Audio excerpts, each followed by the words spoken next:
Hello everyone, welcome to economics by Vishan Arpita. So आज की video में हम जो टॉपिक पढ़ेंगे दैट इज़ टेक्नोलॉजिकल डुअलिज्म, जिसका concept was given in 1956. So this was a previous year question. The question is, the existence of technological dualism shall create problem of first, structural unemployment in industrial sector, second, disguised unemployment in the rural sector. Which among the above is/are true? First is both 1 and 2, B only 1, C only 2, D neither 1 not 2. So इसका पहले concept पढ़ते हैं, what exactly is technological dualism, then we'll see what exactly is the answer of this previous year question. ठीक है.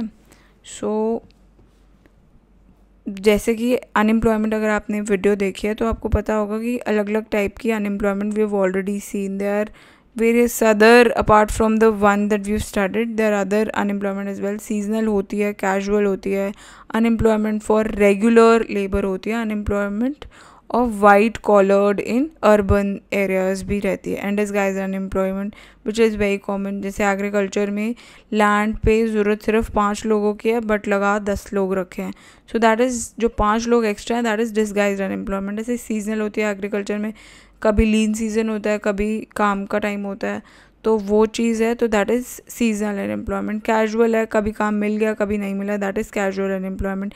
ऐसे ही जो regular worker है जब वो बेरोज़गार हो जाता है, that is unemployment of the rural labour. White collared in urban areas, जो इतने ज़्यादा स्किल्ड नहीं होते, वाइट कॉलर्ड लेबरर्स, उनकी जब बेरोज़गारी होती है that is unemployment of white collared in urban areas.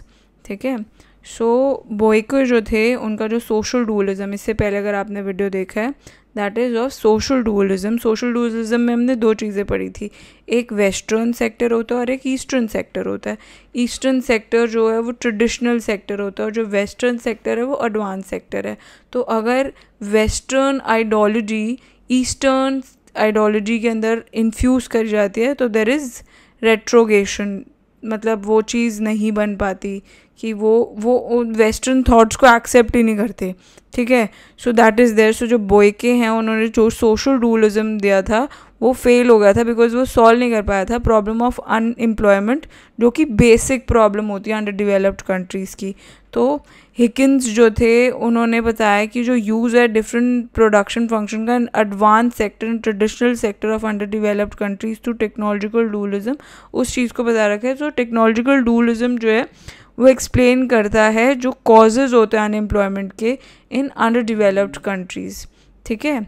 सो जो टेक्नोलॉजिकल डुअलिज्म है उसके अंदर हिगिन्स ने डिवेलप करा था थियोरी ऑफ टेक्नोलॉजिकल डुअलिज्म को, जिसके अंदर उन्होंने अटेम्प्ट करा कि वो प्रेजेंट कर सकें कि कैसे डिस्गाइज्ड अनएम्प्लॉयमेंट जो है वो ग्रेजुअली रूरल सेक्टर के अंदर ऑफ डुअलिस्टिक सोसाइटी वो बढ़ जाती है. So there are 2 things. एक तो डिफरेंट प्रोडक्शन फंक्शंस का यूज़ किया गया first in the advance sector, जो कि कैपिटल इंटेंसिव सेक्टर है, and second is traditional sector जो कि लेबर इंटेंसिव है, लेबर के ऊपर ज़्यादा निर्भर है of the under developed countries. ठीक है. सो देयर इज़, अब जो क्वेश्चन पूछा हुआ था कि अगर टेक्नोलॉजिकल डुअलिज्म है, मतलब टेक्नोलॉजी है अगर इन्फ्यूज़ हो जाती है तो उससे क्या होता है, डिस्गाइज्ड अनएम्प्लॉयमेंट जो है वो रूरल सेक्टर के अंदर बढ़ जाती है. बिकॉज जैसे हमने लुइस मॉडल पढ़ा था, लुइस मॉडल में क्या होता है कि जब डिस्गाइज्ड अनएम्प्लॉयमेंट होती है एग्रीकल्चर सेक्टर के अंदर तो वो मॉडर्न सेक्टर में ट्रांसफ़र होती चली जाती है. तो ऐसा इसलिए होता है क्योंकि वहाँ पे रिक्वायरमेंट रहती है लेबर की. बट अगर टेक्नोलॉजी इन्फ्यूज़ हो जाएगी तो इंडस्ट्रियल सेक्टर में जो ऑलरेडी एग्जिस्टिंग एडवांस इकोनॉमीज़ में लोग हैं वो ही नहीं एब्जॉर्ब हो पाएंगे, तो disguised unemployment of rural sector कैसे हटेगी, और ज़्यादा बढ़ जाएगी, और स्ट्रक्चरल अनएम्प्लॉयमेंट और अलग आ जाएगी in the industrial sector. So technological dualism की वजह से there is a problem of structural और टेक्नोलॉजिकल अनएम्प्लॉयमेंट इंडस्ट्रियल सेक्टर के अंदर हो जाती है and disguised unemployment rural sector के अंदर हो जाती है. ठीक है. सो द क्वेश्चन का जो आंसर था दैट इज़ बोथ 1 and 2. ठीक है. सो ए जो है that's the correct option. So Higgins की थियोरी ऑफ टेक्नोलॉजिकल डुअलिज्म ने इनकॉर्पोरेट करा था जो फैक्टर प्रोपोर्शन प्रॉब्लम है जो कि डिस्कस करी गई है बाय K.S. इकासू, जिसमें उन्होंने इनफैक्ट रिलेट किया था कि लिमिटेड प्रोडक्शन एम्प्लॉयमेंट अपॉर्चुनिटी जो हैं वो पाई जाती हैं 2 sector of under developed countries के अंदर। ऐसा क्यों होता है? बिकॉज मार्केट इम्परफेक्शंस बहुत ज़्यादा होती हैं और फैक्टर इंडोमेंट अलग अलग होती है। And third is different factor, जो हमारा प्रोडक्शन फंक्शन है वो भी अलग अलग होते हैं। ठीक है, सो अंडर डेवलप्ड कंट्रीज़ जो हैं वो ज़्यादातर करेक्टराइज करी जाती हैं with structural disequilibrium eight factor level. ऐसा क्यों होता है? बिकॉज सिंगल फैक्टर जो है उसके डिफरेंट रिटर्न्स होते हैं डिफरेंट यूजर्स के अंदर। और इसलिए ये क्यों होता है? बिकॉज जो प्राइस रिलेशनशिप है among factors, they are also out of line with factor availability. ठीक है, सो ऐसा अगर डिसइक्विलिब्रियम होता है उससे क्या होता है? अनएम्प्लॉयमेंट होता है या अंडर एम्प्लॉयमेंट हो जाता है 2 तरीके से। ऐसा क्यों होता है? फर्स्ट इज इम्परफेक्शन होता है प्राइस सिस्टम के अंदर। सेकंड, जो स्ट्रक्चर है डिमांड का वो रिजल्ट करता है सरप्लस लेबर के अंदर, कि लेबर जो है वो बहुत ज़्यादा हो जाती है and that is over populated backward countries के अंदर। सो टेक्नोलॉजिकल अगर अनएम्प्लॉयमेंट होती है इन अंडर डेवलप्ड कंट्रीज़ वो इसलिए होती है बिकॉज सरप्लस लेबर जो है that is a result of miss allocation of resources. वो रिसोर्सेज जो हैं वो प्रॉपरली एलोकेट नहीं हो पाते एंड जो स्ट्रक्चर है डिमांड का उसके हिसाब से नहीं हो पाते। So there is a problem of technological unemployment in under developed countries. ठीक है, सो हिगिंस की जो कंस्ट्रक्शन थी ऑफ द थियोरी उसमें यही चीज़ अज्यूम करी गई है कि it is of 2x2x2 model where 2 goods हैं, one is labour intensive and other is capital intensive, और 2 फैक्टर्स हैं लेबर और कैपिटल, 2 सेक्टर्स हैं। ठीक है, that is there. So 2 sectors के अंदर एक तो इंडस्ट्रियल सेक्टर है और दूसरा एग्रीकल्चर सेक्टर है। तो जो इंडस्ट्रियल सेक्टर है दैट इज़ एडवांस सेक्टर जिसके अंदर प्लांटेशंस होती हैं, माइंस, ऑयल फील्ड्स हैं और लार्ज स्केल इंडस्ट्रीज़ हैं।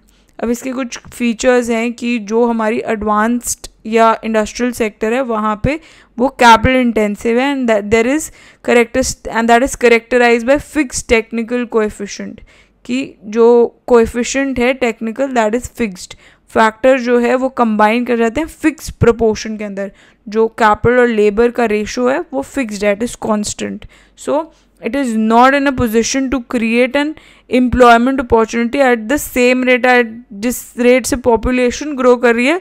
ऐसा कोई ज़रूरी नहीं है कि रोज़गार भी उसी रेट से बढ़ रहा है। ठीक है, सो दैट इज़ देयर।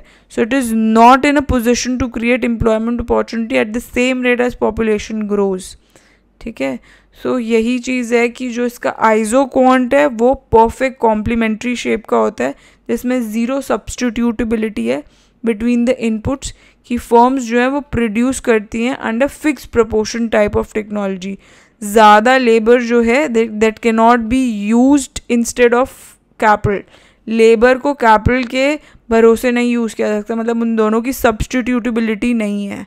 ठीक है, तो that is there, labor cannot be used instead of capital to absorb the surplus labor in undeveloped countries, because when there is only one method of production किसी भी product के लिए, तो isoquant जो है वो राइट एंगल्ड शेप रहता है, और जो टाइप ऑफ आइसोक्वांट है दैट इज़ लियोन्टिफ आइसोक्वांट या इनपुट आउटपुट आइसोक्वांट रहता है।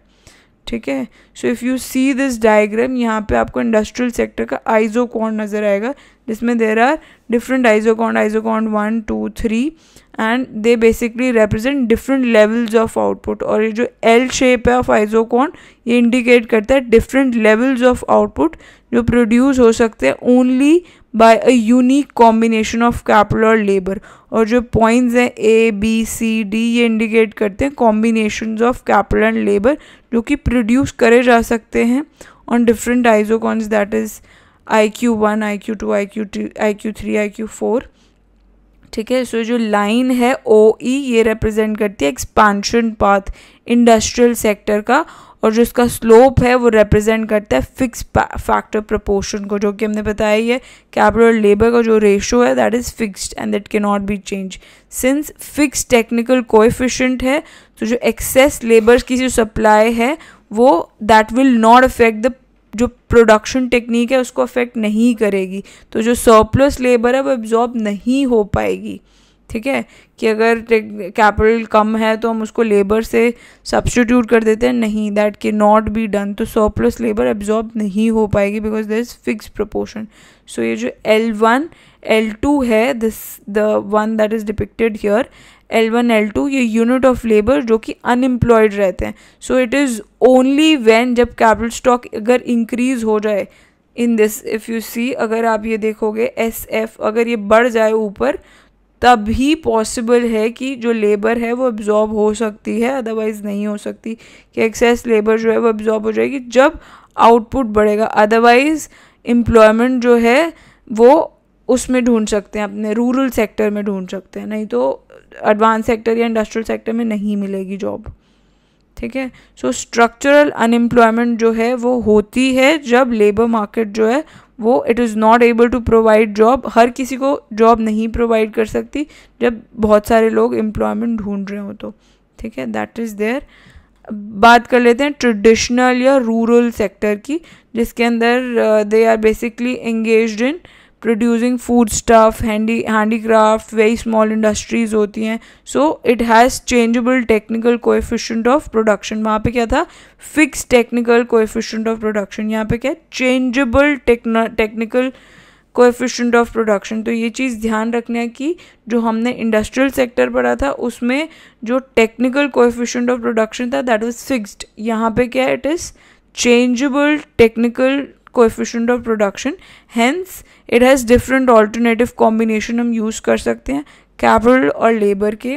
ठीक है, सो बिगनिंग के अंदर पॉसिबल होता है कि एब्जॉर्ब करे जा सकती है एडिशनल लेबर, जहाँ पे वो ज़्यादा लेबर को ज़्यादा लैंड को कल्टिवेट करके लेबर को कहीं ना कहीं एम्प्लॉय कर देते हैं, but it leads to optimal combination labour और कैपिटल का हो जाता है, और इवेंचुअली ऐसा स्टेज आ जाता है जहाँ पे गुड लैंड जो है बहुत कम हो जाती है, स्केर्स रह जाती है। सो जो रेशो है कैपिटल टू लेबर का इन दैट सेक्टर वो राइज हो जाता है, और जो टेक्निक है वो इंक्रीजिंगली वेरिएबल हो जाती है इस सेक्टर के अंदर। ठीक है, so that is there. Ultimately सारा अवेलेबल लैंड जो है वो कल्टिवेट किया जाता है by high labour intensive technique, और जो मार्जिनल प्रोडक्टिविटी है लेबर की वो ज़ीरो हो जाती है या नेगेटिव हो जाती है।